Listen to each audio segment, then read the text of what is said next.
Bien, bonjour à toutes et à tous. Moi, je suis ravi d'être ici ce soir.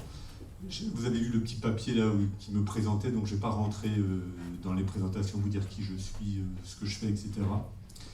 Euh, je, je vais passer une petite heure, une heure avec vous, un peu plus, on fera des questions également, où je vais vous parler un peu de Total, un peu de pétrole et un peu de la Chine.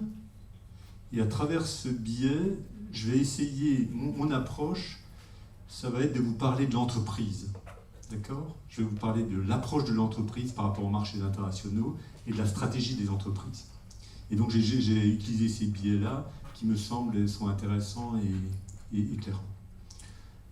Pourquoi je le fais et pourquoi je peux le faire ? Je peux le faire parce que j'ai un long parcours dans le groupe Total. J'ai passé 30 ans, j'ai fait quasiment toute ma carrière.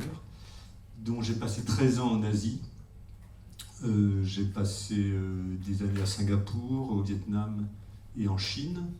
Et si vous voulez, j'ai vu, à travers mon parcours, donc j'ai semé des graines, et puis ensuite je suis revenu pour voir comment ça se développait, et puis j'ai récolté les fruits à un certain moment.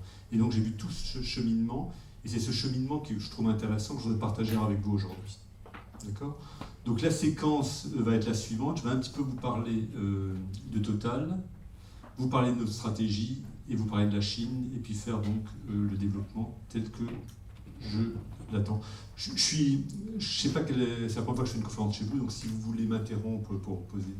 Juste, est-ce que vous pouvez vous représenter sur votre parcours, parce que je suis pas sûre que tout le monde l'ait en tête et ça peut être intéressant. D'accord. Donc je vais me représenter.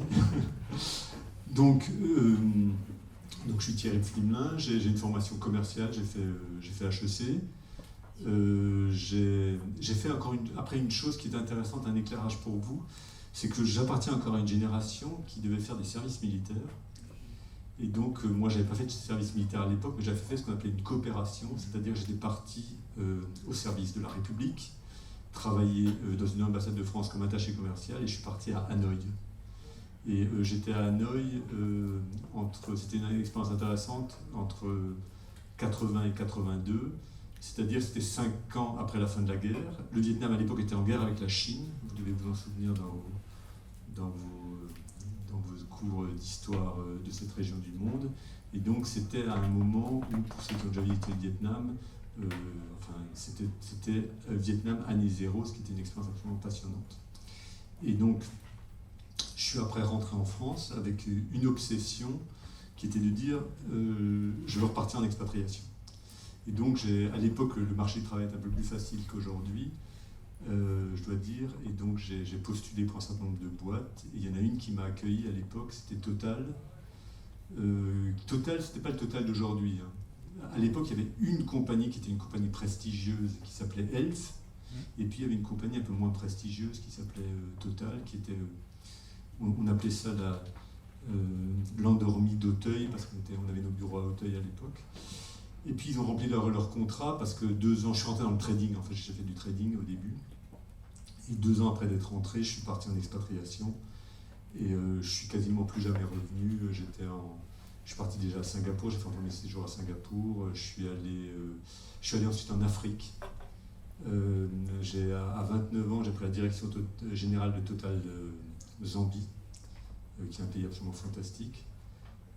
J'ai fait de la stratégie après je suis allé en Chine, j'ai fait le développement, après j'étais pendant 8 ans en Allemagne. C'était une année intéressante également parce que j'étais en Allemagne au moment où on a fusionné Total et Fina, et ensuite on a fusionné Total Fina avec Elf, pour devenir donc, et ça je vais vous le dire dans une minute, un des plus grands groupes mondiaux. Et puis après, je me suis occupé d'Asie, où j'étais patron de l'Asie, et je suis rentré pour m'occuper de la France, où j'étais directeur général de Total France. Et puis là, depuis 2 ans et demi, je suis secrétaire général de la branche. Donc voilà un peu mon parcours, très international, et avec des métiers différents, et c'est le charme d'un groupe comme Total, c'est-à-dire que j'ai fait du trading, du commerce, du management, de la stratégie, et différents métiers au sein d'un groupe. Donc voilà un peu mon éclairage, et je suis donc, comme Madame Bourgeois l'a dit, je suis conseiller du commerce extérieur de la France, qui est une entité, donc on est un certain nombre de personnes avec une expérience internationale, et puis on aide les entreprises, on parle aux étudiants, on fait des partages d'expérience auprès des étudiants, et puis on conseille un petit peu le gouvernement. Mais de ce côté-là, on n'a pas beaucoup de succès, je pense. Bien. Si vous êtes d'accord, je vais revenir donc sur ma présentation. Total, a priori, vous connaissez tous. Parce que j'espère que vous êtes clients. C'est-à-dire que maintenant qu'on a des stations Total Access qui sont des Total bas coût, vous n'avez plus besoin d'aller courir dans l'hypermarché de banlieue pour avoir du carburant à prix abordable. Donc j'espère que vous connaissez tous nos clients. C'est un groupe qui a une histoire et c'est un groupe important par sa taille. Hein. On est probablement le premier groupe français. On est surtout un des 5 majors pétroliers. Dans le monde, il y a 5 ce qu'on appelle des majors. C'est quoi les caractéristiques? Pourquoi on est un major? Parce que c'est des compagnies intégrées. C'est des compagnies qui sont présentes sur tous les continents. Hein. C'est des acteurs globaux. Et c'est des acteurs qui permettent de travailler sur des chantiers de manière... sur des projets importants. Parce que les projets du pétrole, c'est des projets qui peuvent aller jusqu'à 30-40 milliards de dollars d'investissement. Donc il y a 5 majors.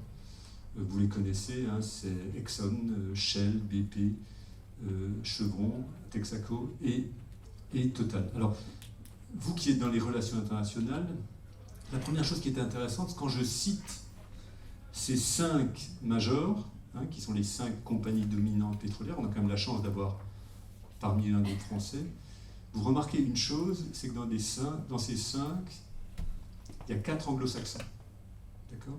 Anglo-américains. Et puis il y en a un qui n'est pas anglo-saxon, et ça nous donne un positionnement un peu différent, original et intéressant pour certains gouvernements.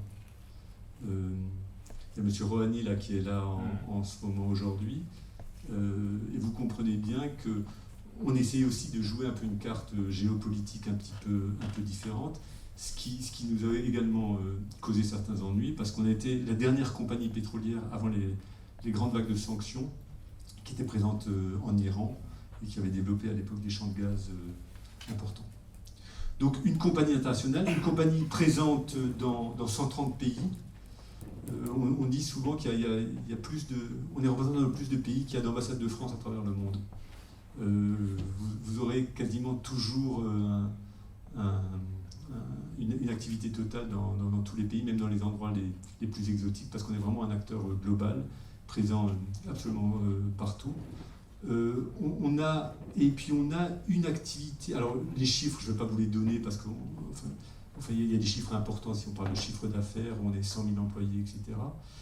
Il y a quelque chose, donc on est un groupe intégré. Et qu'est-ce que ça veut dire d'être un groupe intégré? Ça veut dire qu'on travaille sur toute la chaîne pétrolière. Et là c'est un peu stylisé dans cet élément, dans ces 3 blocs ici, qui correspondent aux 3 grandes branches du groupe. Il y a d'abord l'exploration-production, hein, c'est-à-dire ça, vous comprenez assez bien ce que ça veut dire. Ça veut dire que c'est là où on va chercher le pétrole, et on va chercher le pétrole où il y en a dans des pays exotiques, Moyen-Orient, en mer du Nord, en Afrique, dans le cône sud d'Amérique du Sud, et partout aux États-Unis, au Canada, etc., partout où il y a du pétrole. Hein. Donc il y a ce côté d'extraction de pétrole et de gaz. Ensuite, ça c'est la direction exploration-production. Ensuite, on va le processer dans des usines, des raffineries ou des usines pétrochimiques, hein, pour en faire des produits. Ça c'est notre direction raffinage-chimie. Et puis la dernière branche à laquelle j'appartiens, c'est ce qu'on appelle marketing et services. On va prendre les molécules à la sortie des usines, et puis on va les commercialiser à travers le monde. Il y a une diversité très grande de produits, parce que ça va du carburant que vous prenez dans vos voitures, au combustible, fuel, ça va être des lubrifiants, ça va être du bitume, ça va être du jet aviation, ça va être des plastiques, ça va être des solvants, ça va être tout un éventail de produits absolument énorme. Et puis on a une autre activité qui est moins connue, mais qui est mentionnée ici, vous le voyez assez mal, c'est l'activité solaire. On se diversifie dans les nouvelles énergies également, et on est le 2e acteur mondial de photovoltaïque. Donc c'est une activité très très importante pour nous, qui est en valeur, je dirais, en termes de revenus encore marginal par rapport à la globalité des opérations, avec une croissance très très forte. Et cette position de numéro 2 mondial est vraiment un atout qu'on essaie de développer. Si je fais un zoom un petit peu plus sur la branche marketing et services, qui est celle où je travaille et dont je suis le secrétaire général, cette branche, elle a un tiers des employés, à peu près, 32 000 employés. C'est une branche qui fait un chiffre d'affaires proche de 100 milliards de dollars. Donc vous voyez qu'on est dans une des branches, une des 3 branches du groupe. Cette branche à elle seule, si c'était une société française indépendante, serait parmi les deux, enfin la deuxième société française probablement après Total, quoi. Donc vous voyez que cette branche à elle seule est une branche très très importante. C'est elle qui a la présence géographique la plus importante parce que c'est nous qui sommes dans ces 130 pays. Et on a deux positions intéressantes. La première, c'est qu'on est numéro 1 en Europe. Et pourquoi on est numéro 1 en Europe? Principalement parce que les grands pétroliers, les anglo-saxons dont je vous ai parlé précédemment, ont quasiment tous quitté l'Europe, ou les grands marchés comme la France. Quand vous voyez une station BP en France, sachez que ce n'est plus British Petroleum qui en est le propriétaire. C'est des investisseurs, des fonds d'investissement. Shell a quasiment disparu, a été racheté par Avia. ExxonMobil est en train de se retirer également de France. Donc vous voyez qu'on est le dernier pétrolier de référence. C'est une position intéressante. Et la deuxième position très très intéressante que nous avons, c'est qu'on est le numéro 1 en Afrique. Et quand je dis qu'on est le numéro 1 en Afrique, on est le numéro 1 en Afrique de très loin. Parce que pour vous donner des ordres de grandeur, on a une part de marché sur les marchés, on est présent d'à peu près 17%, alors que notre suivant sur la liste doit être à 6%. Donc on a vraiment une position très forte en Afrique. Et pourquoi on a une position forte en Afrique? Aujourd'hui, l'Afrique est à la mode. C'est-à-dire qu'on dit que c'est le continent en devenir, qu'il y a le potentiel humain, le potentiel de croissance, les matières premières, et donc c'est le continent dont on parle. Nous, cette approche, ça fait 50 ans qu'on l'a. Ça fait 50 ans qu'on estime que l'Afrique est un continent en devenir. Ça fait 50 ans qu'on se développe. On a racheté BP, on a racheté Eni, on a racheté Shell, on a racheté Exxon, on a quasiment racheté tous les anglo-saxons qui ont quitté ce continent, parce qu'on a construit. Et on a construit pourquoi? Parce qu'on a développé non seulement nos activités, mais on a développé des équipes. On a développé des cadres africains de qualité. Alors il y en a qui sont expatriés en France, chez nous, qui travaillent chez nous, mais également on a développé un corpus de cadres qui permet de développer nos opérations. Et ça, c'est vraiment une puissance et un élément différenciant pour nous, parce qu'aujourd'hui, dans nos activités, l'Afrique est le porteur numéro 1 de cash flow pour le groupe, de revenus pour le groupe, pour la branche, excusez-moi, pour la branche marketing et services. Et donc ça, c'est quelque chose de très intéressant. Et je vais vous dire, et je développerai pourquoi là-dessus. Quand vous voyez notre activité, c'est un peu dans ce camembert ici, je ne sais pas si vous le voyez bien, vous voyez qu'on est très fort en Europe, qu'on a une bonne force en Afrique, mais qu'on est assez faible dans les autres régions, Asie, Moyen-Orient et dans les Amériques. Et ça nous pose un problème, c'est qu'il y a une règle que vous connaissez qui est une règle d'équilibre, il faut avoir au moins 3 pieds pour être stable. Et donc pour l'instant, on est dans une situation où, enfin on était historiquement de toute façon dans une situation où on était sur 2 continents. Et donc, à une époque, surtout si on se reprolonge dans les années 90, où l'Asie se développait énormément et qu'on avait un manquement par rapport à ça. Et donc, on a eu une réflexion stratégique par rapport à cet ensemble-là, et je vais y arriver. Alors, je vais vous parler un petit peu... alors les slides sont en anglais, mais je pense que ça ne vous pose pas de problème. Si ça vous pose un problème, ça m'inquiéterait. Je vais vous parler un peu de la stratégie d'un groupe comme Total ou d'une branche comme la nôtre. Qu'est-ce qui guide en fait la stratégie d'une entreprise?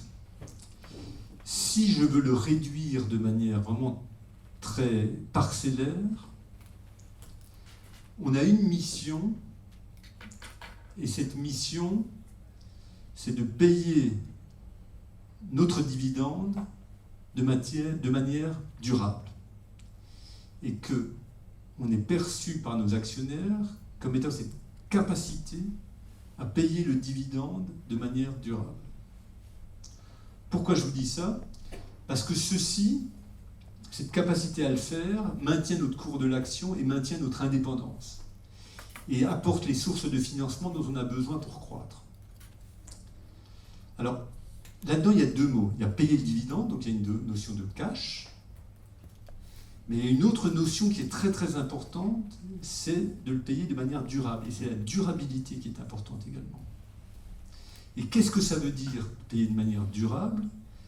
On le payera de manière durable si on s'assure d'avoir des opérations qui sont en toute sécurité. Je ne sais pas si vous avez suivi par exemple une opération comme un accident majeur dans le golfe du Mexique qui était l'explosion de la plateforme BP à Macondo, hein, c'était il y a quelques années maintenant, je crois 8 ans.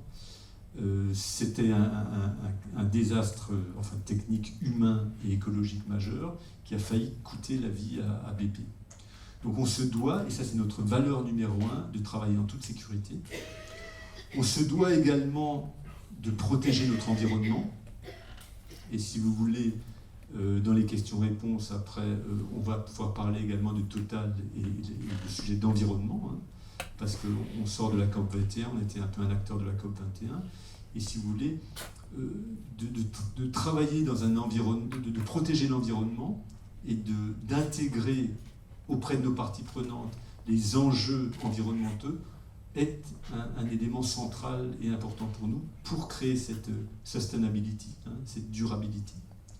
Et puis, on doit également avoir des retours sur investissement, on doit également avoir des clients qui sont satisfaits, et puis on doit avoir des équipes également motivées. Donc, cette durabilité de stratégie nous pousse vraiment à couvrir tous les stakeholders, hein, c'est-à-dire nos actionnaires, nos clients, nos staffs et puis les environnements dans lesquels on travaille, et puis à travailler sur le long terme, sans à-coups, sans faire des quick wins, mais vraiment en travaillant sur le long terme. Et donc, quand on met en place notre stratégie, on se pose les bonnes questions, les questions qui font comment pouvons-nous nous assurer qu'on va être capable de travailler sur le long terme de manière rentable et efficace. Alors on va se poser des questions, je l'ai listé un petit peu ici, au travers de la satisfaction de nos clients.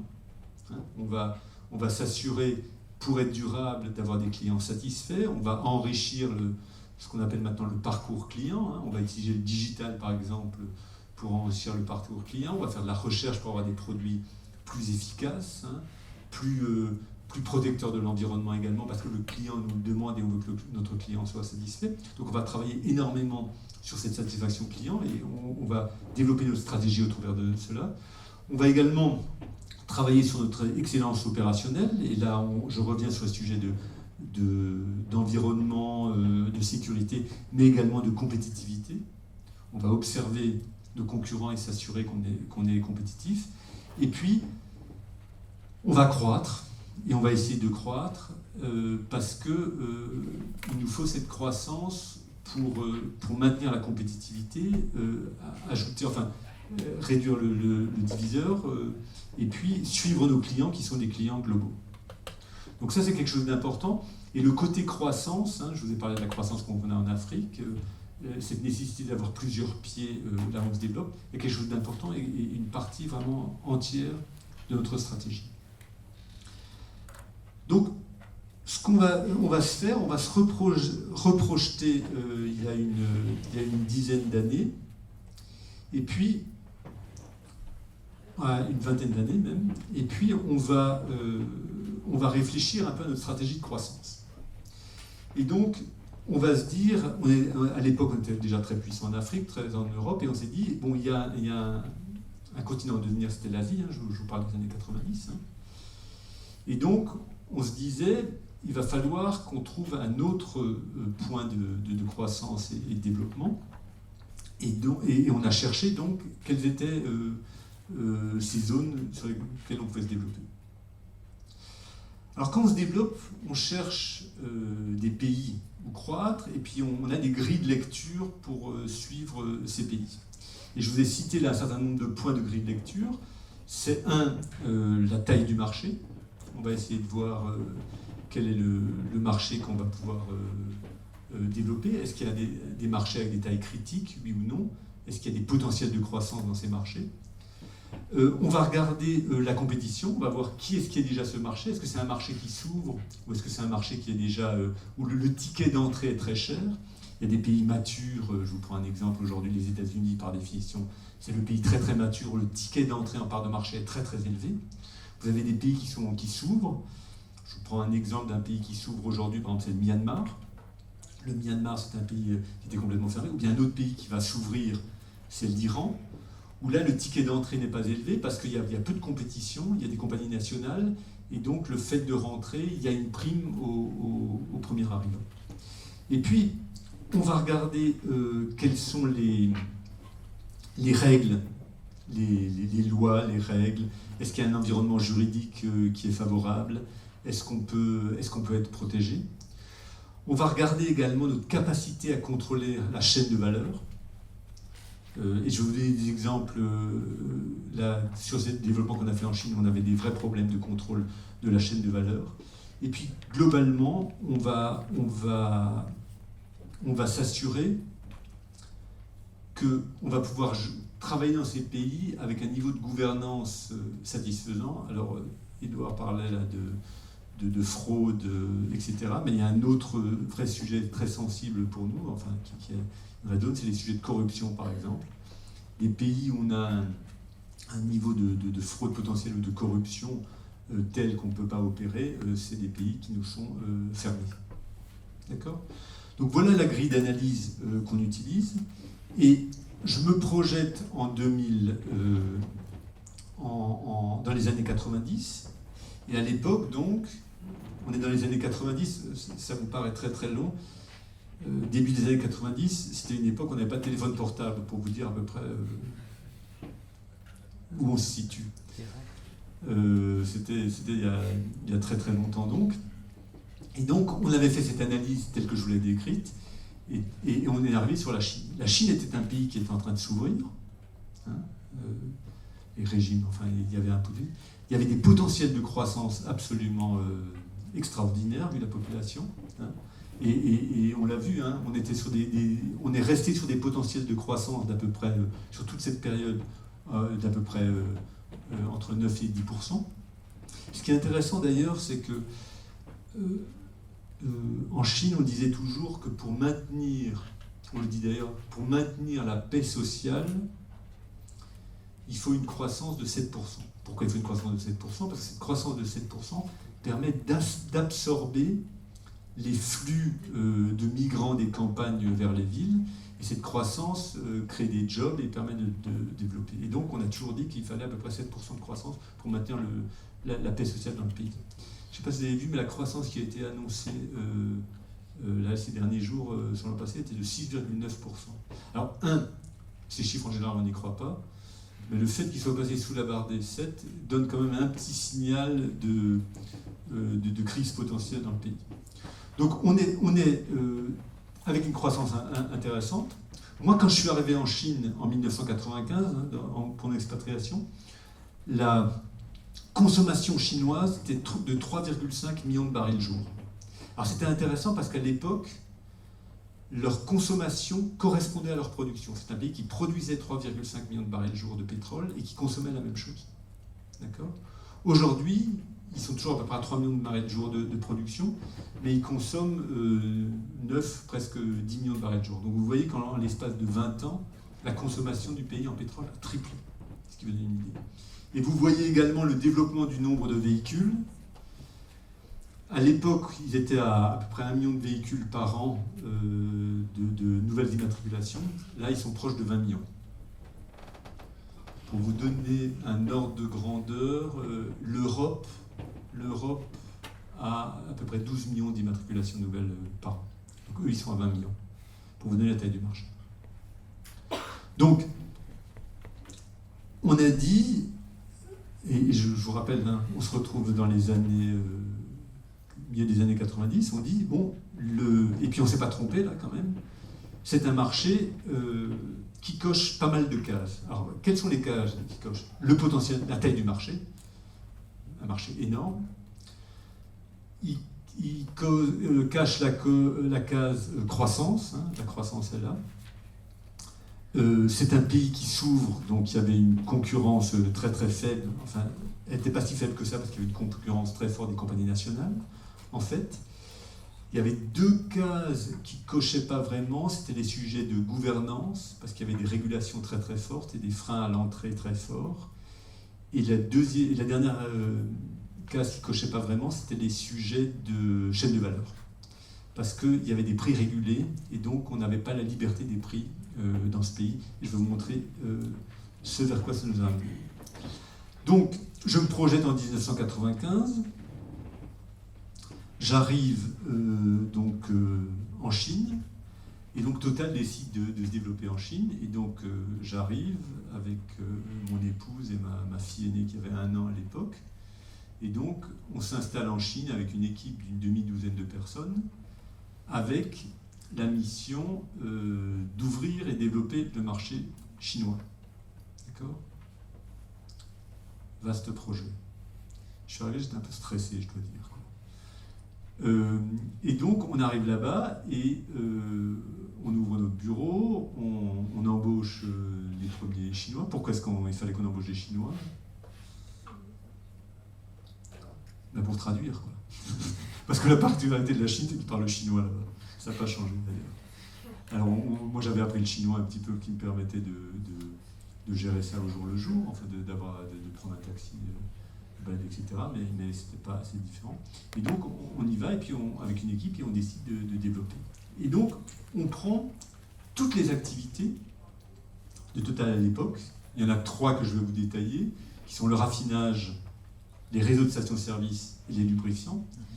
Et ce que je vais vous montrer là, et ça va être intéressant comme expérience, c'est qu'on a choisi des modes d'implantation différents pour ces 3 activités, ce qui ont donné des résultats différents, et on peut en tirer peut-être quelques conclusions sur la manière dont une grande société comme la nôtre doit se développer dans un pays comme la Chine, mais dans tout autre pays. Enfin, je vais essayer d'en tirer des conclusions. Donc, je vais commencer par le premier sujet, qui est le sujet du raffinage. On arrive donc dans le pays, et en bon industriel, on se dit, bon, on va essayer d'avoir une usine ou d'avoir une participation dans une usine pour commencer. Alors, il faut savoir que quand on arrive là-bas, le pays, l'activité de raffinage, c'est une activité stratégique pour la Chine, et donc c'est une activité qui est contrôlée à 100% par les Chinois. Il y a 2 grandes compagnies nationales qui existent toujours, qui sont Sinopec et CNPC, qu'on appelle PetroChina également. Et ces deux compagnies donc trustent et contrôlent complètement tout le raffinage, à quelques indépendants mais qui sont des filiales, etc. Et donc on se dit que si on veut vendre des molécules, il faut qu'on les produise, et donc il faut qu'on trouve une activité. Et donc on va chercher un indépendant qui était en fait un trader, qui existe toujours, qui s'appelle Sinochem. Et donc on va leur proposer de construire, de faire une raffinerie avec eux.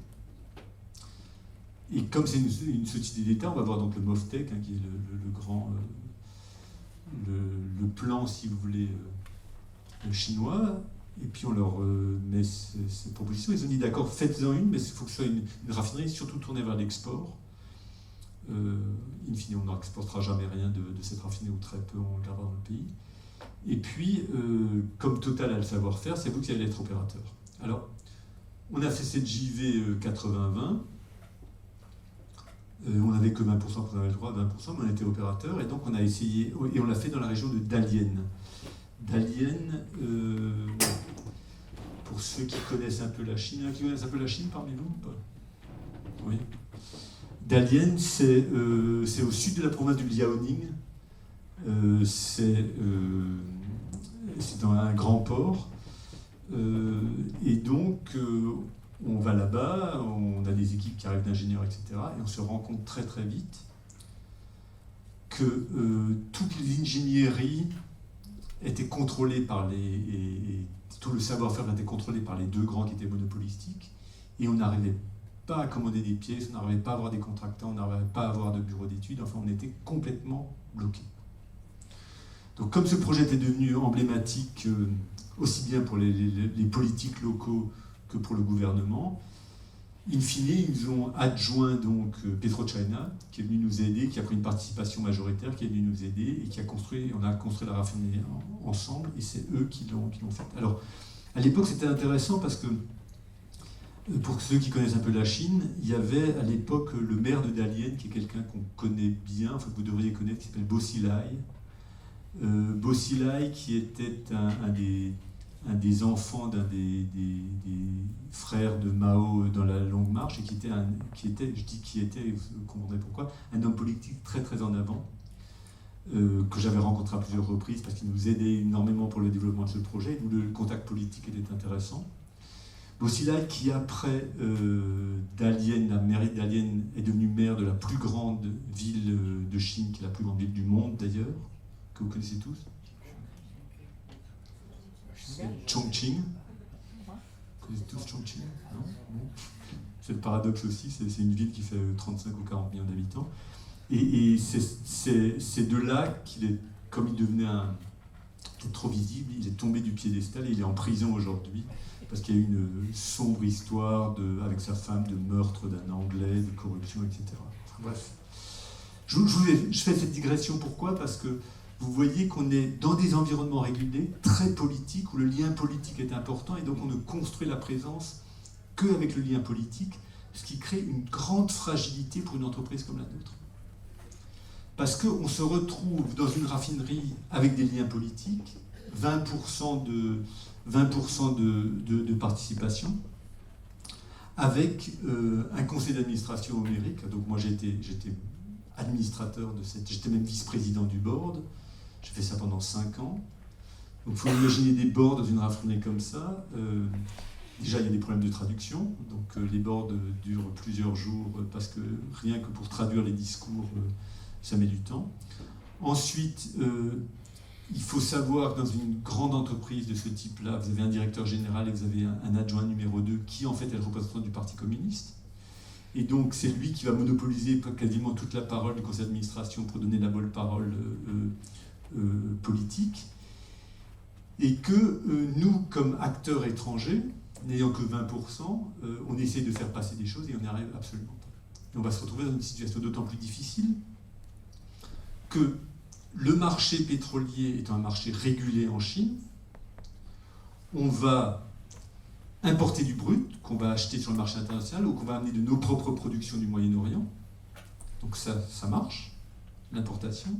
Mais après, on va le vendre selon des grilles de prix mises en place par le gouvernement chinois.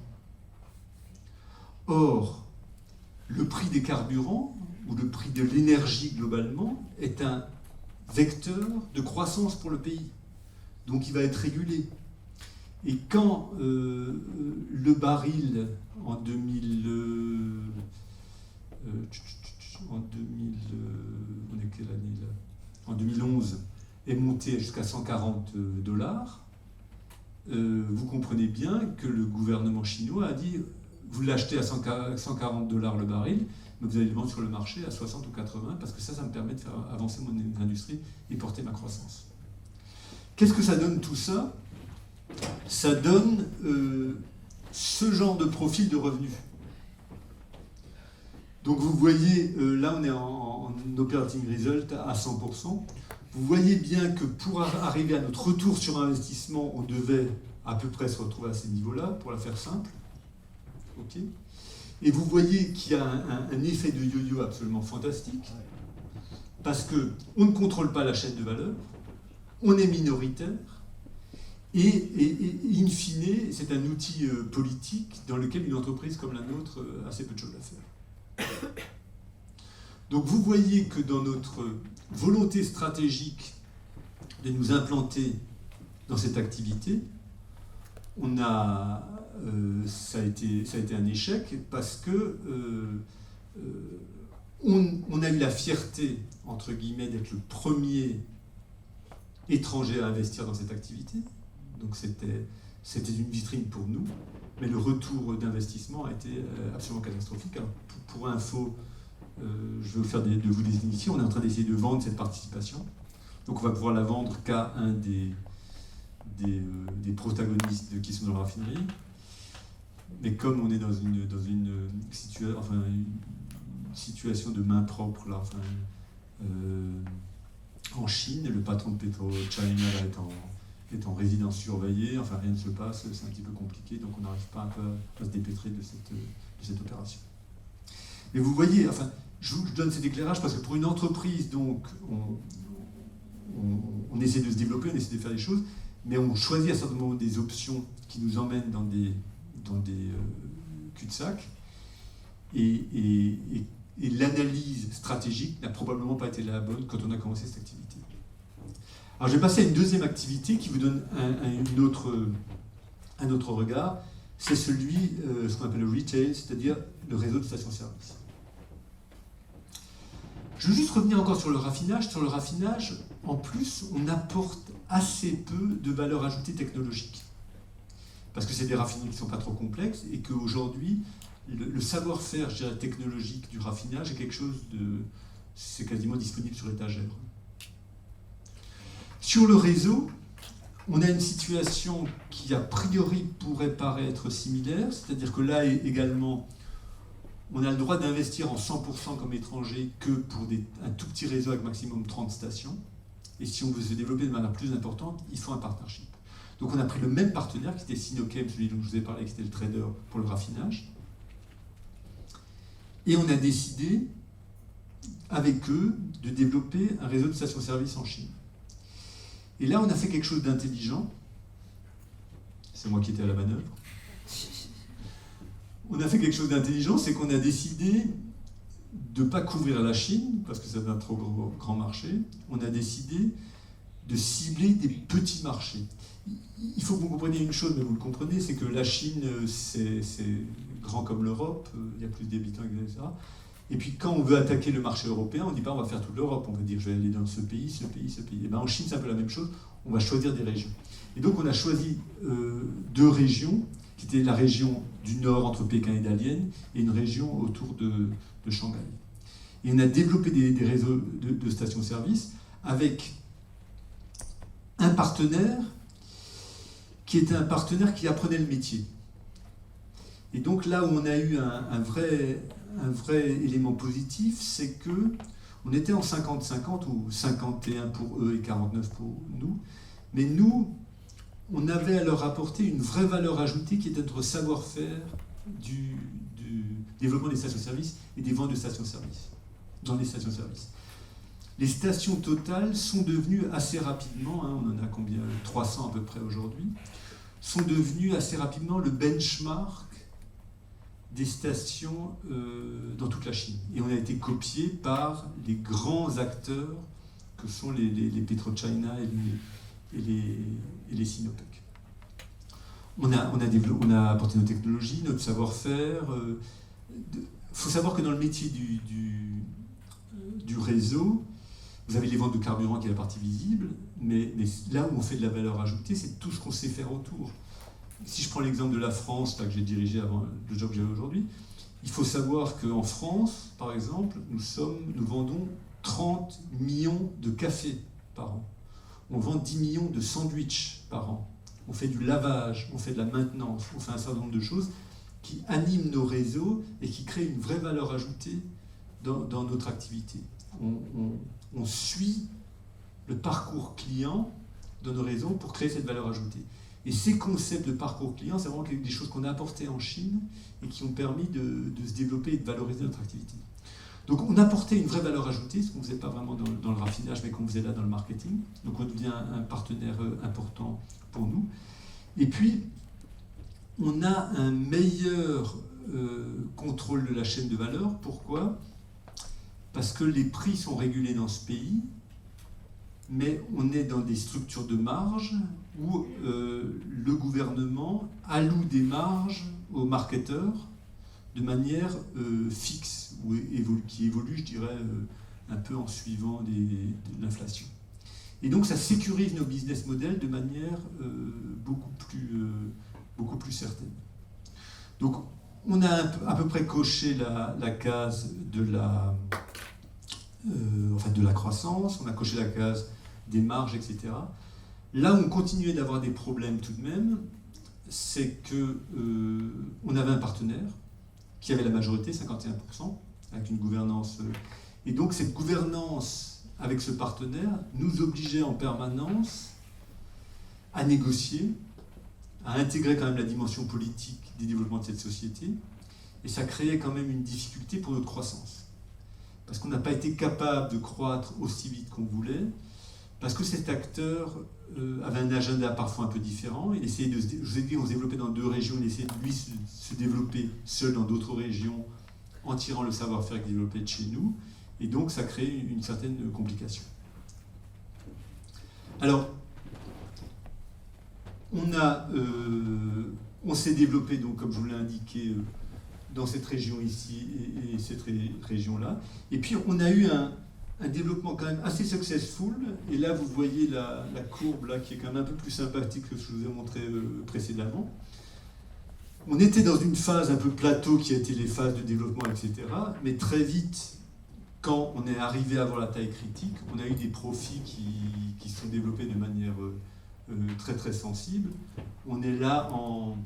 L'unité de mesure, c'est le million de Renminbi, hein, qui est le yuan, donc le Renminbi, qui est l'unité de la devise chinoise. On voit donc qu'on a une situation de croissance beaucoup plus intéressante, mais une croissance pas satisfaisante, et je réinsiste là-dessus. Pourquoi ? Parce qu'on n'a pas le contrôle, on n'a pas la gouvernance totale, et puis on est freiné par des éléments politiques de notre partenariat. Quand on rentre dans un nouveau pays, on a toujours la faiblesse, et là j'arrive déjà un peu à la conclusion, mais je vais quand même le dire, on a toujours un peu la faiblesse de penser qu'en prenant un partenaire local, ça va nous aider. Et on avait vu en Chine, enfin j'ai vu en Chine que le partenaire local, non seulement il nous apporte assez peu d'expertise, mais en plus, quand on a des problèmes avec les autorités, il nous dit souvent écoutez, vous êtes l'étranger, hein, vous êtes les longs-nez, hein, comme ils nous disent, c'est à vous d'aller voir les autorités parce que vous, ils nous écouteront beaucoup plus que nous.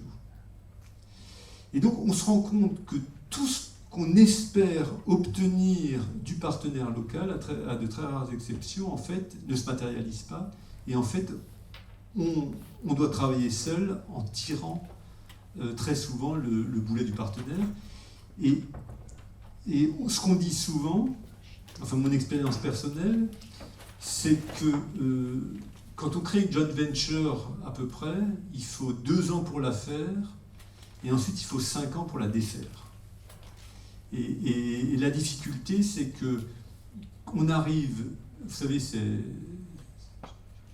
j'ai failli dire c'est comme les mariages, non, les mariages en général ça marche plus que ça, mais c'est d'une association, on a des objectifs qui sont peut-être communs au début, mais pas 100%, et ensuite il y a souvent une divergence, et donc il faut sortir des joint ventures, et sortir des joint ventures, ça coûte cher, ça dure longtemps, et c'est un problème.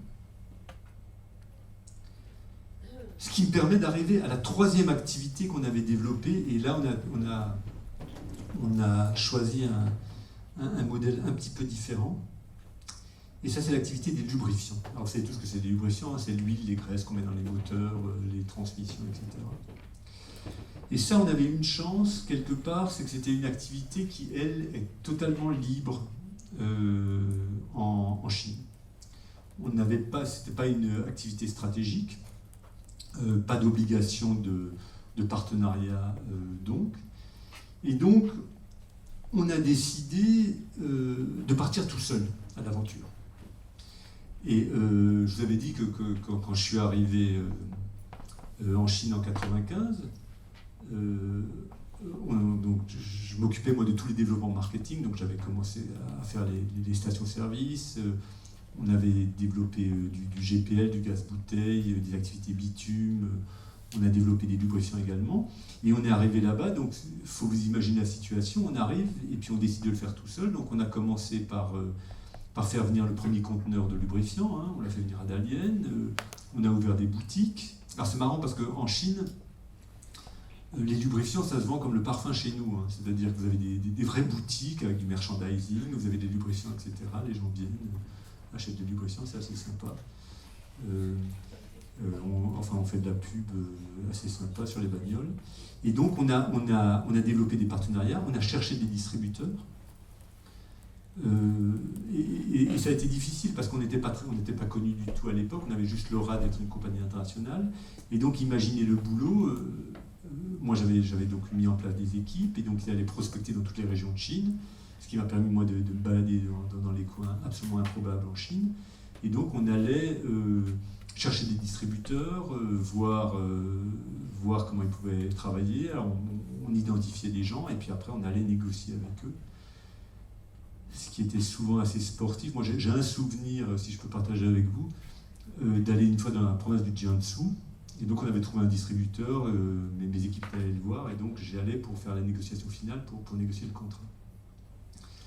Et donc je suis arrivé, je me souviens, c'était un après-midi, donc le soir, dîner, banquet, avec du Mao Tai. Vous savez ce que c'est le Mao Tai ou pas? Vous avez bien fait de ne pas savoir. C'est un alcool traditionnel chinois qui doit faire à peu près 50 degrés. Qui est quelque chose d'épouvantable. Et alors, en fait, on va trinquer avec tous les gens avec cet alcool. Ce qui est bien dans les dîners chinois, c'est que ça commence vers 6h le soir, et vers 8h, donc, on me transportait dans ma chambre. Et donc, après, alors, l'avantage quand vous sortez à 8h dans la chambre, c'est que vous n'êtes pas obligé d'aller au karaoké après. Parce que si vous tenez, vous faites le karaoké encore après. Donc ça a été premier soir, ça a été ça. Le lendemain, donc deuxième jour, même scénario, déjeuner, bu, dîner, bu, etc. 3 jours de suite, on n'a fait que ça. Et au bout de 3 jours, moi, j'en pouvais plus. Et je dis à mes équipes, écoutez, il faut qu'on négocie maintenant, parce qu'ils ne négocient pas, moi je parie. Alors ils ont commencé à dire, non, surtout pas, ça se passe très très bien, ils sont très contents, ils vous aiment beaucoup.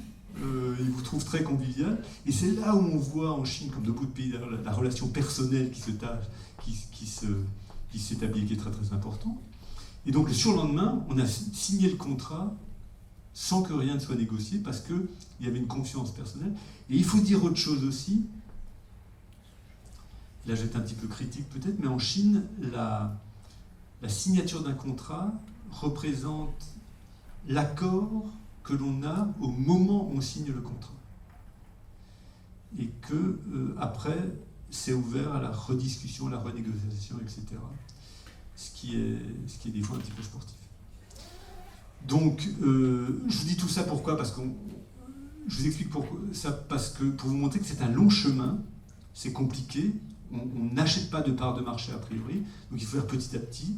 Ensuite, on a construit la première usine, on a construit la deuxième usine, maintenant on est à la troisième usine. Mais en faisant ceci petit à petit, on est arrivé à se développer de manière importante. Donc on avait commencé dans les années 90.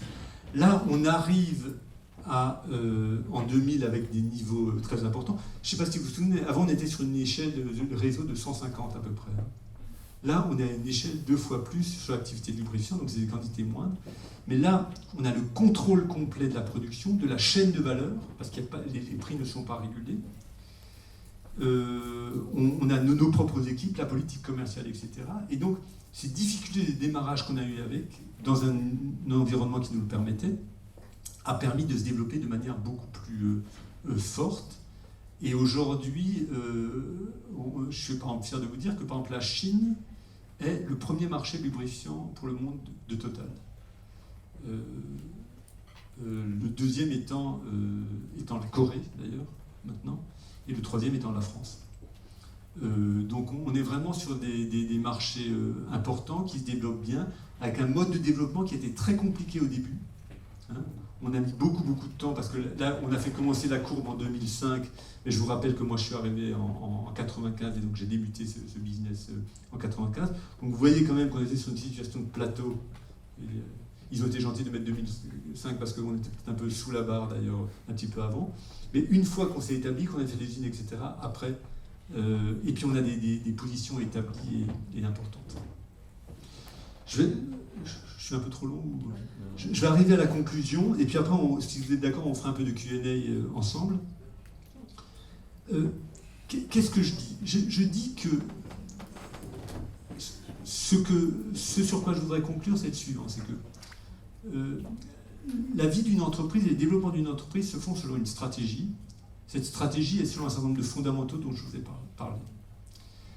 Un des éléments stratégiques importants des entreprises, c'est le développement à l'international. Il y a des grilles de lecture des pays, des développements qui sont importantes et qu'il faut respecter. Et ensuite, il y a un certain nombre des petites règles qui sont mon expérience personnelle. Je ne vais pas en écrire un livre, mais qui sont importants. La première chose, c'est que je pense vraiment que si on peut travailler seul, c'est mieux.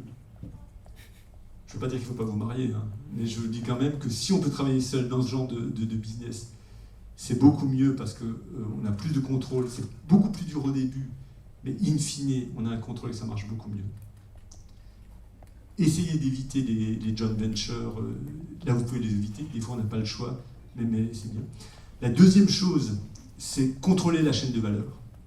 Et ça, c'est une étude qu'il faut vraiment faire en amont, c'est-à-dire dans les pays où il y a des régulations très fortes, etc., on ne contrôle pas la chaîne de valeur, on peut se faire squeezer et on peut perdre énormément d'argent.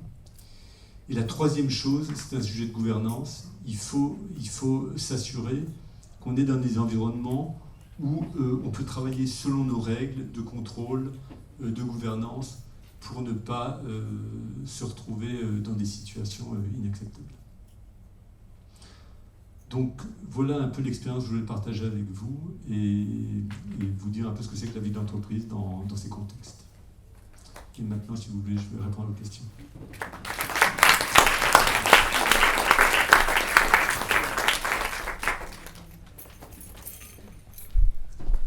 Oui.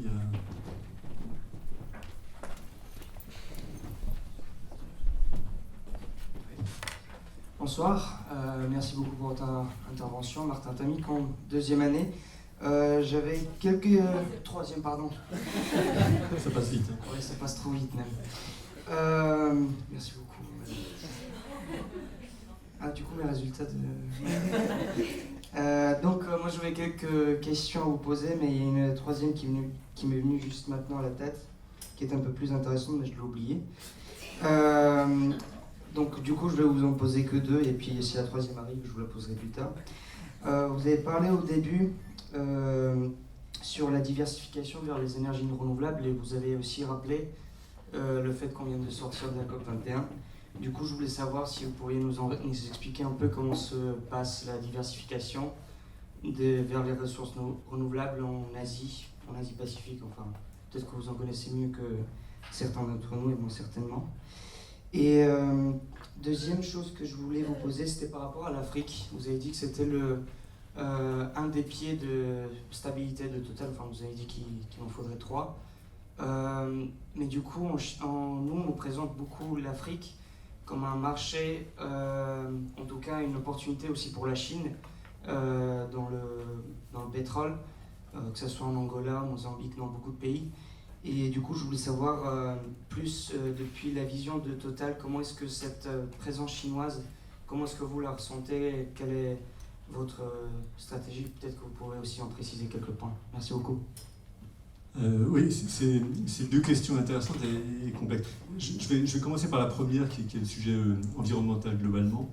Vous m'aviez envoyé un lien là, avec les conférences précédentes. Là. Donc ce week-end, je suis allé pas regarder, puis j'ai regardé. Et vous avez eu en décembre quelqu'un qui a fait une intervention sur le pétrole. Oui. Donc j'ai regardé. J'ai été un peu horrifié, je le dis franchement, parce qu'à un moment, il a dit oui, mais les sujets environnementaux, on n'est pas sûr, parce qu'il y a le soleil, qu'il y a des tâches, etc. Donc bon. C'est plus l'heure d'être négationniste. Hein. Le sujet environnemental est un sujet absolument central, hein, qu'on comprend très très au sérieux, nous, comme une compagnie pétrolière. Et si vous voulez, si je vous donne un ou deux chiffres par rapport à ça, on a déjà eu des réchauffements et des refroidissements climatiques globalement. ces réchauffements climatiques dans les aires glaciaires ou post-glaciaires, c'était à peu près 1 degré sur 1000 ans. Ça, on sait le faire, on sait le voir. Là, on parle de 4 degrés sur 100 ans. Vous voyez, on n'est pas sur les mêmes échelles. On n'est pas sur les mêmes éléments. Et donc, on est dans une situation très importante, très sérieuse, dans lesquelles il faut vraiment qu'on fasse attention. Alors, nous, les compagnies pétrolières, les compagnies énergétiques globalement, on voudrait ne pas, enfin, on n'est pas le problème, mais on fait partie de la solution. Et qu'est-ce que ça veut dire de faire partie de la solution? Ça veut dire qu'on va essayer, nous, d'orienter le mix énergétique, hein, c'est-à-dire que l'énergie, on en a besoin. Hein, l'énergie, c'est la vie, c'est le développement. Il faut de l'énergie pour développer l'Afrique, il en faut pour développer l'Inde, la Chine a aussi encore besoin d'énergie, etc. On ne peut pas les limiter dans leurs besoins énergétiques. Donc il faut développer le mix énergétique de manière à permettre à tout le monde de se développer, mais de le faire de manière que l'environnement soit protégé. Ok ? Alors, pour ce faire, Total, on a pris un certain nombre de positions. Et je répondrai plus précisément à votre question. On a pris un certain nombre de positions. Les positions sont les suivantes. C'est que dans ce mix, il y a un scénario de... L'AIE a développé un scénario qu'on appelle le scénario 450 ppm. C'est simplement la 450 ppm, c'est la concentration du CO2 dans l'atmosphère pour arriver à 2 degrés. D'accord ? Je crois qu'on est à 300 ou quelque chose actuellement. Bon. Dans ce scénario-là, qu'est-ce qu'on dit? On dit qu'il y a un mix énergétique dans lequel la part du pétrole passe de 30% actuellement à 20%. Mais le paradoxe, c'est que quand on se passe en 2050 à peu près à 20%, on est toujours au niveau actuel de production pétrolière de 90 millions de barils jour. Donc ça veut dire qu'il y a un scénario qui arrive à maintenir les 2 degrés, dans lequel le pétrole reste à peu près plat, mais où il y a 2 ou 3 choses qu'on fait. La première chose, c'est que c'est un phase-out du charbon. Il faut sortir le charbon, parce que le charbon a un bilan CO2 très très négatif. Un développement majeur des énergies renouvelables, et puis un shift vers le gaz. Donc nous, ce qu'on fait Total, notre engagement, si vous voulez, par rapport à tout ça, c'est que, numéro 1, on est sorti entièrement du charbon, parce qu'on pense que ce n'est pas une énergie d'avenir qui est environmental friendly. Donc on avait des mines de charbon, on faisait du trading de charbon. On est sorti de tout ça, on a dit on ne veut plus faire de charbon. Deuxièmement, on se développe énormément vers le gaz, qui est une activité qui a un mix énergétique, un bilan CO2 plus favorable, pour la génération électrique par exemple. La troisième chose, c'est qu'on travaille énormément sur l'efficacité énergétique. On essaie de réduire notre impact environnemental avec des engagements qu'on a faits. Et le dernier élément, c'est qu'on travaille énormément sur les énergies renouvelables, avec la position qu'on a sur le solaire. Et vous parlez du positionnement qu'on prend. Nous, par exemple, au moment de la COP21, on a pris un positionnement très très fort, hein, qu'on a publié avec d'autres compagnies pétrolières. On a dit, la solution, c'est il faut donner un prix au carbone. Si vous voulez, on est dans un monde qui est régi par l'économie, qu'on le veuille ou non, et je crois que c'est sain parce que ça permet de réguler. Tant que le carbone n'aura pas un coût, hein, qui est reconnu, mais le coût, il faut qu'il soit établi de manière planétaire pour tous les acteurs, eh bien, on n'y arrivera pas. On n'y arrivera pas, pourquoi? Parce que même si, par exemple, on donne un coût du carbone élevé en Europe, eh ben, on va avoir du tourisme CO2, où les usines vont se développer dans des pays qui n'ont pas ce coût, et donc le bilan carbone du monde ne sera pas protégé. Okay. Donc on a des positions fortes par rapport à ça, et on a un credo qu'on essaie de développer parce qu'on pense qu'on veut faire partie de la solution, parce qu'on a encore 2 milliards de gens sur cette terre qui n'ont pas accès à l'énergie, donc il faut leur donner également l'accès à l'énergie, et il faut le faire de manière responsable et équilibrée. Donc, je m'éloigne un peu de votre question, mais je crois que c'était important de faire ce point avec vous, parce que c'est important. Donc, nous, ce positionnement qu'on a là, bien sûr, on l'intègre dans toute notre position planétaire. Notre plus grosse production de panneaux photovoltaïques, c'est aux Philippines. On est le premier producteur de gaz, par exemple, de fournisseur de gaz du Japon. Et donc on essaye d'orienter ce mix énergétique dans les pays où on se développe vers ce qu'on croit est une situation durable. Et je reviens sur ce que je vous disais précédemment, sur la durabilité pour notre stratégie. On essaie d'être cohérent par rapport à tout ça et d'avancer dans un sens qui est cohérent. Donc voilà la manière. Je pense que j'ai répondu à votre question. Rapidement sur l'Afrique. Donc c'est vrai, les Chinois font une course effrénée à la matière première, les commodités. Et les matières premières, c'est des matières aussi bien énergétiques que minières, que agricoles d'ailleurs. D'où leur volonté de présence forte en Chine, avec des accords importants. Ils font des grands sommets Afrique, Chine, etc. Parce qu'ils se rendent compte que par rapport à leur souci de croissance, leur souci d'accès aux matières premières, l'Afrique peut jouer un rôle important. Donc ils ont une présence forte. Nous, si vous voulez, on voit pas, nous en tant que compagnie pétrolière, on collabore avec les Chinois, on développe des projets avec les Chinois dans certains pays. On est par exemple avec Sinochem, je crois, en Irak, on travaille avec les Chinois en Ouganda également, dans un certain nombre de pays.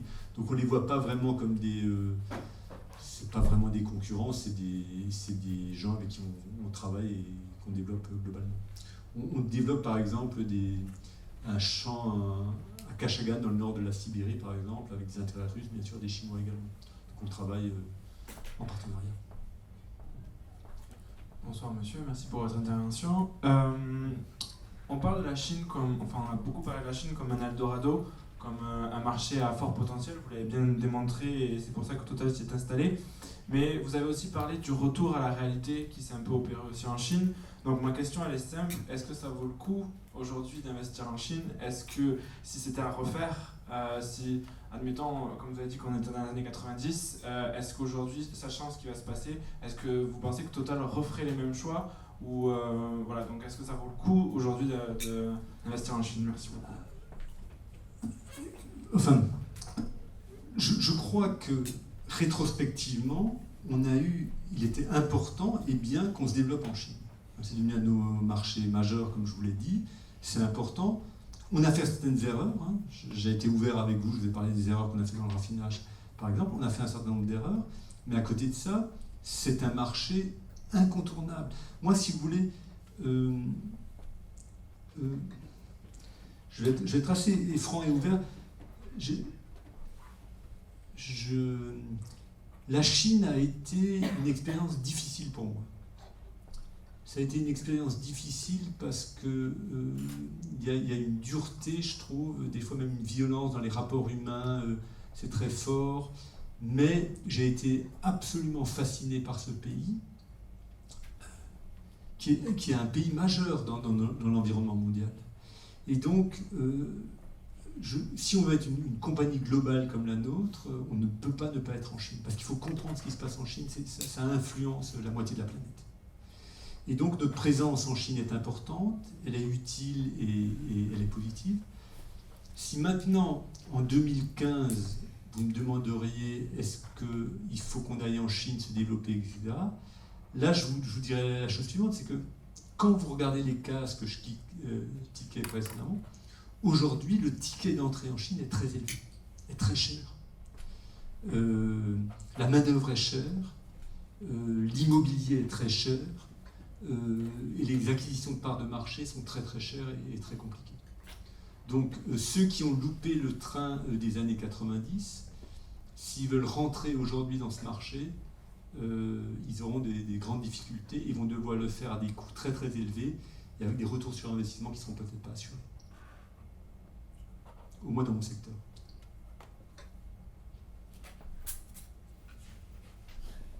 Vous avez une troisième question ? J'ai retrouvé la troisième question. Moi, j'ai eu la chance de faire un stage assez similaire à la mission de Edouard à Total, qui était dans aussi le service de compliance. mais un Novartis dans l'industrie pharmaceutique. Et j'avais appris une chose, c'était que les normes auxquelles devaient se conformer les entreprises de pharmaceutiques pour tout ce qui est médicaments, etc., étaient établies par la fédération, l'EFPIA, la fédération des entreprises pharmaceutiques européennes. Je voulais savoir, dans le secteur concret pétrolier, parce que moi je ne connais pas vraiment, est-ce que ces normes-là, peut-être que vous pourrez me le répondre, peut-être que Edouard aussi, est-ce que ces normes-là sont établies par une quelconque structure qui est au-dessus des entreprises, ou est-ce que c'est chaque entreprise, la sienne, est-ce qu'il y a une certaine coordination à ce niveau-là, pour les mesures de sécurité ou autres?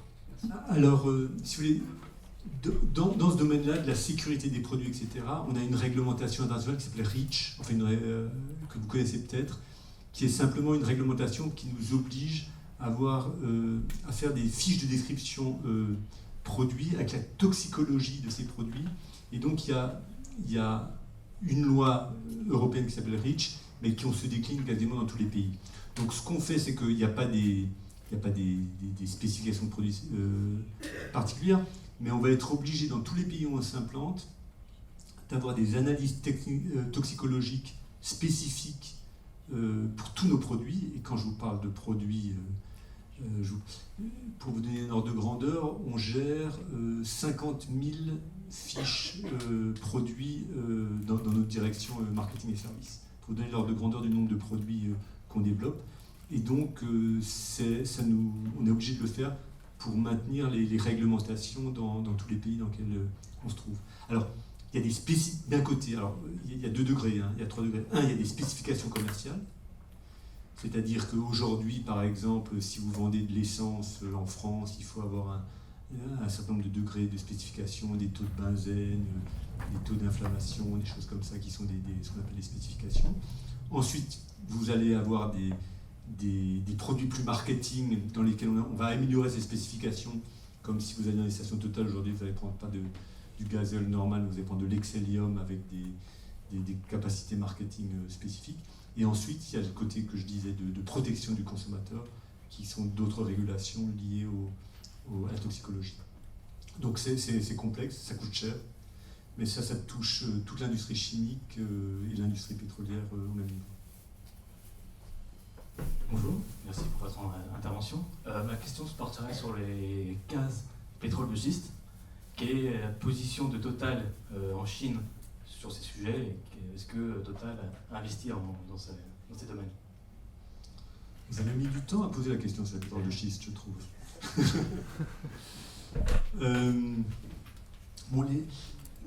Juste un point. Je vais faire une petite digression qui sera peut-être intéressante. On est dans une crise pétrolière, enfin dans un cycle pétrolier bas majeur actuellement. Le prix du baril est passé de $110 à peu près à l'été 2014 on est aujourd'hui à sous $30, on est à peu près à 28 ce soir, je crois. Pourquoi est-ce qu'on a cette baisse des prix qui crée une vraie tension dans notre industrie? Je vais vous donner un chiffre. Le fait de passer de $110 à $30 aujourd'hui, c'est plus d'1 milliard de cash flow en moins tous les mois chez Total. C'est ce que je veux dire. Donc c'est vraiment, pour une entreprise, pour l'un d'autre, ça crée une tension absolument majeure qui fait que, bon, ça remet en cause, enfin, ça remet pas en cause notre stratégie, mais sur la tactique court terme, ça remet beaucoup de choses en cause. Alors pourquoi est-ce qu'on a cette situation? On a cette situation parce que, si vous voulez, le marché du pétrole est un marché fongible qui fonctionne selon l'offre et la demande. C'est fait un peu d'économie, c'est assez standard de ce point de vue-là. Et on a eu un effet ciseau qui vient de 2 choses. Point numéro 1, l'offre pétrolière s'est développée de manière fantastique ces 10 dernières années à cause du pétrole de schiste aux États-Unis. Et là, j'arrive à votre question du schiste. Qui est, si vous voulez, globalement la production mondiale c'est 90 millions de barils jour, pour la faire simple, et les pétroles de schiste c'est 5 millions de barils jour en plus, qui fait que les États-Unis sont redevenus le premier producteur de pétrole au monde. Donc ça, un développement de la demande fantastique, vous qui êtes dans le géopolitique, etc., c'est intéressant d'ailleurs parce que ça fait que les Américains sont totalement indépendants du point de vue pétrolier, ils vont commencer à exporter du pétrole, ce qui fait que probablement ils vont moins s'intéresser au Moyen-Orient. Alors que ceux qui restent importateurs de pétrole de manière sûre, c'est la Chine. Donc la Chine va probablement devoir prendre le relais du gendarme du Moyen-Orient à la place des États-Unis. Donc, enfin, ça c'est une petite digression. Ce côté, donc, là, la demande qui augmente, et de l'autre côté, celui, et je vous l'ai montré sur la courbe précédemment, celui qui tirait la demande qui est la Chine. Alors là, la demande chinoise ne baisse pas, mais elle arrête de croître. Et donc, cette demande chinoise n'a pas été capable d'absorber cette croissance de l'offre américaine dans un marché qui est totalement fongible et totalement équilibré. Et le marché pétrolier, on est dans une vraie situation d'offre et de demande, c'est-à-dire que le prix de la totalité est défini par la tonne marginale. C'est-à-dire que c'est la dernière tonne qui n'arrive pas à trouver preneur, quand il sort du terminal pétrolier, qui va définir le prix de la totalité du marché pétrolier. Et c'est pour ça que vous avez des sauts très très brusques. Accessoirement, nos économistes, et je le crois aussi, pensent qu'on va avoir un contre-choc pétrolier. Pourquoi ? Parce que mécaniquement, vous avez à peu près 5 à 6 millions de barils jour qui disparaissent chaque année de la production du fait de la diminution des champs. C'est mécanique. Et donc, pour maintenir la production à flot, il faut réinvestir pour maintenir ce niveau de production. Or, ça fait maintenant plus d'1 an qu'on n'investit plus, que plus personne n'investit, parce qu'il n'y a plus le cash. Et donc, on va avoir probablement d'ici 12 mois un contre-choc, parce qu'on va commencer à percevoir la baisse de la production. Voilà. Donc j'en viens, excusez-moi de cette petite digression, mais ça me semble intéressant. Donc j'en viens à votre question sur les huiles et gaz de schiste. Total est un acteur dans les huiles de schiste aux États-Unis. On en fait également en Chine. On a un accord avec PetroChina où on développe du côté de la Mongolie un certain nombre de champs sur cette activité-là. Et puis on travaille également un peu en Australie sur cette technologie. Alors, ce que je voudrais vous dire, c'est que c'est un vecteur de communication, hein, les gaz de schiste qui marche assez bien, et l'huile de schiste. Mais si vous voulez, on est dans des technologies qui sont connues, qui sont avérées, que nous pensons assez sécurisées, quand on travaille selon les critères d'une compagnie internationale qui essaie de protéger l'environnement de manière durable, comme je vous l'ai dit précédemment. Alors on ne peut pas se porter garant des opérations de tous les petits opérateurs dans le Wyoming, aux États-Unis, mais globalement on est capable de travailler selon des critères de sécurité qui correspondent à nos activités globales. Et donc on le fait en Chine également. On ne le fait pas en France. On ne le fait pas en France.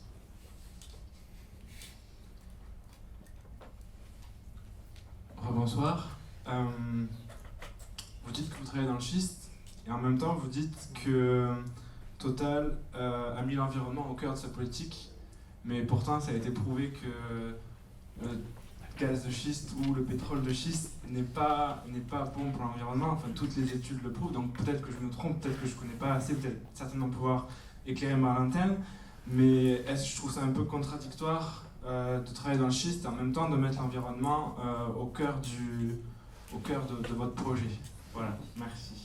Bon. Quand vous dites toutes les études le disent, etc., non, il y a beaucoup de com autour, mais il y a un premier enjeu que je vous ai dit précédemment, hein, c'est l'enjeu des CO2. Donc, si vous voulez, là où le gaz de schiste et les huiles de schiste sont un enjeu, c'est que le fait de baisser les prix du pétrole, globalement, ça a un impact sur le coût de l'énergie et sur la possibilité de développer rapidement les énergies renouvelables. Nous, on est dans le photovoltaïque. Aujourd'hui, le photovoltaïque est bien sûr moins attractif dans des pays où le gaz est à 2 $ le million de BTU par rapport à des pays où le gaz pouvait être jusqu'à 10 ou 15 $ le million de BTU. Donc là, il peut y avoir un impact environnemental. Et donc sur le CO2. Mais si vous parlez des opérations même sur les gaz de schiste, etc., et les huiles de schiste, on peut le faire selon des méthodes qui protègent l'environnement. On recycle l'eau, on travaille sur des méthodes sûres, etc. Il faut faire attention à ce qu'on dit, etc. Je ne sais pas si vous avez vu, il y avait un film qui était sorti contre les gaz de schiste, où il y avait une scène spectaculaire qu'on a tous en mémoire, je l'ai en mémoire, où quelqu'un apporte son briquet d'un robinet d'eau et ça commence à brûler. Vous l'avez vu tous ce film, hein? Ok. Ça, c'est une supercherie. Pourquoi? Parce que on n'a jamais eu, ou à ma connaissance, on n'a jamais eu du gaz de schiste qui a pollué une nappe phréatique. Pourquoi? Parce que le gaz de schiste, on va le chercher à 4000 mètres sous terre. Alors que les nappes phréatiques se trouvent à, je sais pas, entre 30 et 100 mètres sous terre. Donc on ne travaille pas au même endroit. Et effectivement, ça existe qu'il y a le gaz. Mais pourquoi? Parce que dans les nappes phréatiques, il y a des fermentations organiques qui créent du gaz. Et donc, cet élément-là, c'était une escroquerie médiatique.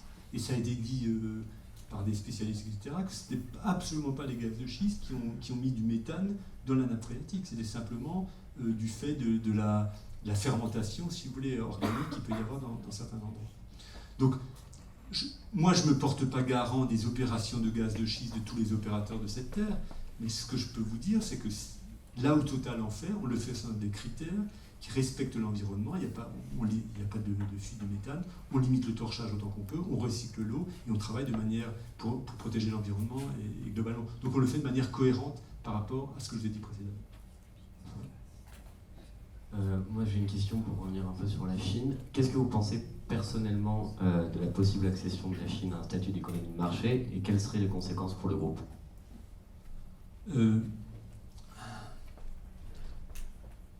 C'est une question un peu compliquée pour moi. Si vous voulez, globalement, tous les mouvements de la Chine vers une économie de marché sont bonnes pour le groupe. Okay?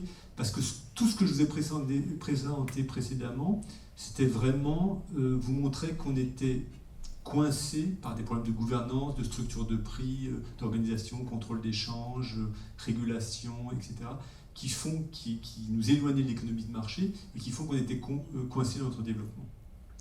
Tous les mouvements vers l'ouverture vers l'économie de marché sont positifs pour notre développement en Chine.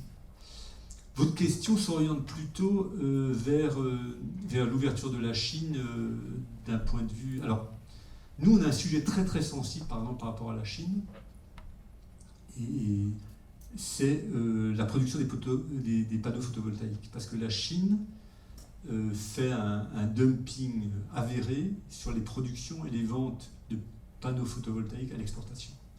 Et donc, avec la communauté européenne, on travaille énormément à essayer de casser ce dumping et à se retrouver dans une situation qui préserve nos activités.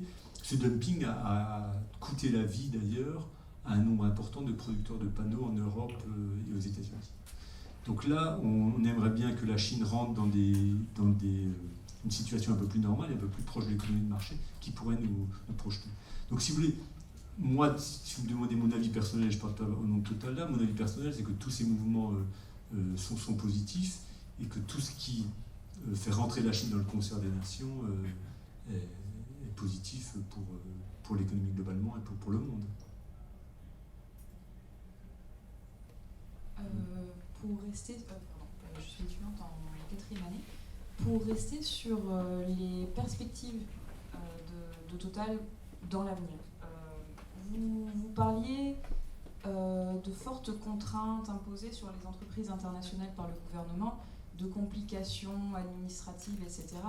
Et également vous avez été très diplomatique, mais dans ce que j'ai compris, d'une fuite d'expertise plutôt que d'un transfert voulu, notamment lors de vos joint ventures, lorsque vous parliez de vos JV sur les secteurs du raffinage et du retail. vous avez laissé entendre que l'expertise de Total avait été réutilisée par vos partenaires chinois pour leur propre profit. Sachant que la Chine possède, entre guillemets, la première population étudiante du monde avec la plus forte mobilité, qu'elle cherche à former des experts à l'étranger pour récupérer le savoir-faire dont elle ne dispose pas encore, et que la croissance chinoise ralentit, est-ce que cette forme de préférence nationale ne risque pas de mettre en péril les perspectives de développement des entreprises étrangères, et de Total en particulier, en Chine, à terme ? Oui, vous avez une très bonne question, qui est une question stratégique d'ailleurs sur le devenir d'une société comme la nôtre, dans des marchés ouverts, très compétitifs, etc. Si vous voulez, ce que je crois, moi, c'est que on est dans un monde en mouvement, qu'une société comme Total se doit d'être en mouvement, parce que si on ne bouge pas, on meurt. Ok ? Quand on transfère des technologies, des idées, etc., on le fait en connaissance de cause, et on le fait également parce que on essaye, par rapport à ces technologies, ces pratiques marketing, d'avoir une longueur d'avance par rapport à nos concurrents ou par rapport à des partenaires avec lesquels on travaille. Donc le fait de partager notre savoir ne nous affaiblit pas, mais nous renforce, parce que ça crée un lien, ça crée un réseau, ça nous permet d'avancer, et ça nous nourrit pour nos développements futurs. Je vous donne un exemple que je n'ai pas abordé ici, mais que j'aurais pu être très long également. Total, on est complètement confronté à la révolution digitale. Et la révolution digitale remet en cause également nos business models à nous. Ce qui fait qu'on est obligé de revoir nos business models pour intégrer le fait qu'il y a des dangers de désintermédiation, le fait que le parcours client est en train de changer, et le fait qu'il y ait des technologies, je dirais, de management qui changent également de ce fait-là.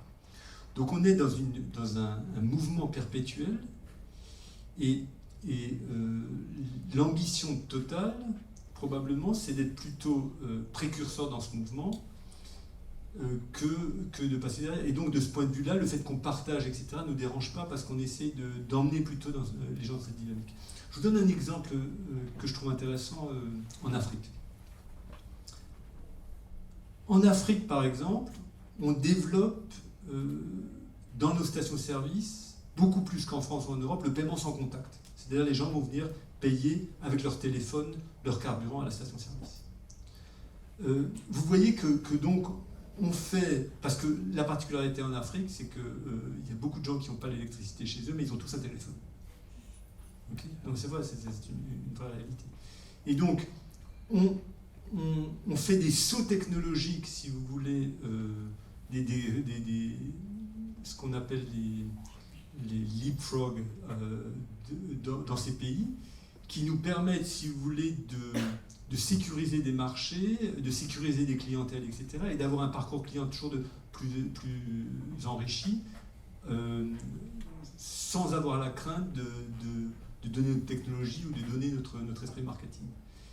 Et le fait de partager, ça nous met dans des marchés, et ça nous permet de nous établir. Mais un jour, probablement, la Chine, et vous le dites vous-même, la Chine avec sa puissance, etc., va nous concurrencer dans nos marchés, et va peut-être nous marginaliser à certains moments. Mais pour l'instant, je crois qu'on a des fondamentaux solides, et puis on a une vision solide qui nous permet d'avancer sans avoir trop de crainte à moyen terme. J'ai une question devant, là, et ici aussi.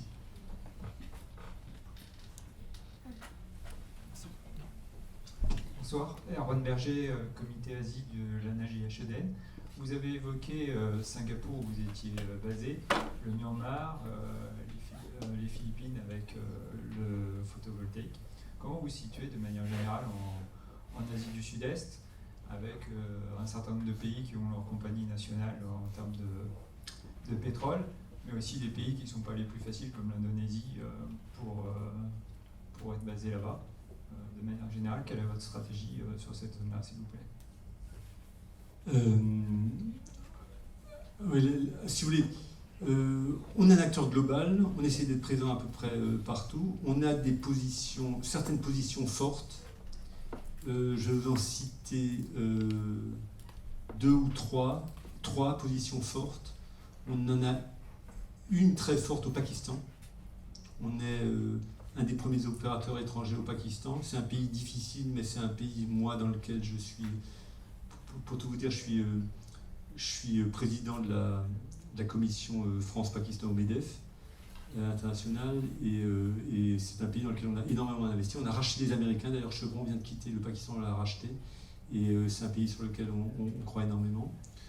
On a une très forte présence aux Philippines également, je l'ai dit précédemment, et on a une très forte présence dans, je vais être colonialiste, l'ancienne Indochine française, c'est-à-dire Vietnam et Cambodge, où on se développe bien. Alors, ça c'est pour les situations marketing. En Indonésie, on est en exploration-production très fort. On a des plus grands producteurs de pétrole et de gaz en Indonésie. Et puis tout ça, on le dirige, et puis on a une position en Chine très forte. Donc vous voyez qu'on a un dispositif relativement équilibré. Indonésie, Chine, Pakistan, Inde, un peu mais de manière moindre, et puis Vietnam, Cambodge. Tout ça, on le contrôle depuis Singapour. On a moi j'étais directeur général de Total Asie Pacifique, donc on l'a basé à Singapour. Où au Singapour, on a inauguré cette année notre plus grande usine de lubrifiants au monde. C'est-à-dire qu'on a créé le hub de production de lubrifiants pour l'Asie à Singapour. C'est une usine qui fait, je sais pas, 300 000 tonnes an, mais ça vous dit rien, 300 000 tonnes an, mais enfin c'est la plus grande usine du groupe dans ce domaine-là. Donc vous voyez, on a un dispositif relativement équilibré. On suit beaucoup l'ASEAN, on pense que l'ASEAN est très porteur, et c'est pas très officiel pour l'instant, mais par exemple on est en train aujourd'hui de beaucoup travailler sur le Myanmar. On est déjà bien présent en exploration-production, ce qui nous a causé quelques ennuis d'ailleurs avec des gens bien pensants. Mais aujourd'hui, ces mêmes gens... on a eu un problème avec Jane Birkin à une époque, je ne sais pas si vous avez suivi, où on s'était fait insulter à cause du Myanmar. Mais Aung San Suu Kyi est très reconnaissante à Total, et le dit vraiment bien et officiellement, sur le fait qu'on n'a jamais quitté le pays et qu'on a continué à soutenir les populations où on travaillait.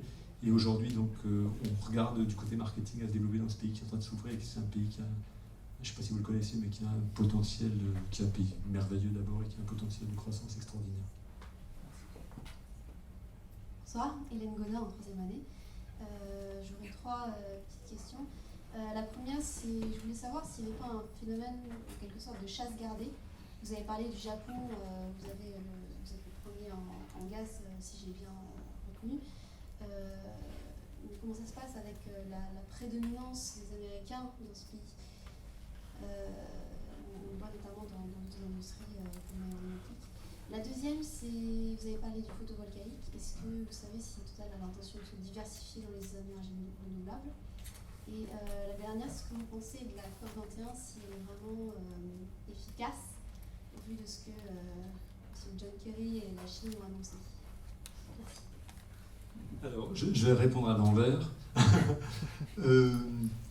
La COP21, écoutez, moi je suis filmé ici, je parle en Total, donc j'ai pas de commentaire à faire. Je vous fais un commentaire personnel qui n'est pas un commentaire au nom de Total.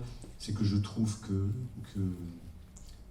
c'est quand même un succès extraordinaire, hein, le fait qu'on arrive à signer un papier sur un sujet aussi majeur, avec tous les pays, etc. Je trouve que c'est un succès absolument majeur, et je dirais même émouvant. Je trouve ça émouvant. Moi, personnellement, j'aurais souhaité qu'on aille un peu plus loin. Quand je vous ai dit précédemment que Total avait parlé du prix du CO2, je pense que s'il y avait eu un positionnement plus ferme et plus fort sur le prix du CO2 de manière planétaire, je pense qu'on aurait une feuille de route qui soit plus claire et plus facile à mettre en œuvre. Donc, après l'euphorie de la signature, et vous le dites très bien, on va probablement avoir un souci de mise en œuvre. le sujet est un sujet sérieux et grave. Votre deuxième question, c'était dans le Japon, c'était la première, la deuxième, c'était photovoltaïque. Ah oui. Alors sur photovoltaïque, dans le renouvelable, on a décidé de se développer dans 2 secteurs, le photovoltaïque et les biofuels, mais les biofuels de 2e génération. C'est-à-dire qu'on ne peut pas être en concurrence avec les récoltes alimentaires, mais on essaye de transformer les déchets de l'agriculture, les algues, les écorces, les pailles, etc., pour, avec des enzymes, en faire des chaînes carbonées qui peuvent être des énergies. Donc on a fait une acquisition d'une société, on fait énormément de recherches dans ce domaine-là, et on essaie de voir comment on peut se développer. On a abandonné l'éolien. On avait fait des essais il y a quelques années, ça rentrait pas bien dans le business model, on a eu des expériences un peu malheureuses, donc on a décidé de ne pas faire l'éolien, alors qu'il y a un potentiel très fort, donc on va peut-être revoir ça, mais pour l'instant on a décidé de ne pas aller dans l'éolien, et puis voilà. Non, et l'hydroélectrique, on est très peu dans l'électricité, et si vous voulez, je vais vous expliquer pourquoi on n'est pas dans l'hydroélectrique, l'électricité, c'est que nous on est une compagnie pétrolière, d'accord ? Donc quand les gens achètent de l'action Total, et je vous encourage à le faire parce qu'elle n'est pas chère du tout en ce moment, et il y a un bon rendement, il y a un bon dividende qu'on paye régulièrement, mais elle n'est pas chère, ça vous fait pratiquement du 8% de rendement. Quand les gens achètent de l'action Total, ils achètent du pétrole, et puis ils achètent une certaine rentabilité. Nous, on a des rentabilités, on a des objectifs de rentabilité à peu près de 15% de return on equity, ce qui n'est pas du tout le business model de l'électricité. L'électricité, on est sur des returns à peu près de 5%. Alors, ça a une valeur également. Mais si vous voulez, si on devait commencer à investir massivement dans l'électricité, on créerait un signal incompréhensible par rapport à nos actionnaires qui eux, nous taguent pétrole et veulent garder le pétrole. Donc on va rester vraiment dans le pétrole, c'est notre objectif. Et votre dernière question sur le Japon et la prééminence des Américains, je dirais, dans le paysage. Écoutez, les Américains sont les numéros 1. La plus grande compagnie pétrolière, c'est ExxonMobil. Moi, j'ai énormément de respect pour le monde américain. Ils travaillent avec ils sont parfois un peu hégémonistes. C'est des concurrents difficiles, avec des pratiques... ils utilisent le levier politique de manière très très habile. On se bat contre eux, si vous voulez. On a nos armes à nous, on a nos petits muscles, on court, et puis on y arrive. Mais je pas de... C'est un jeu ouvert quand même.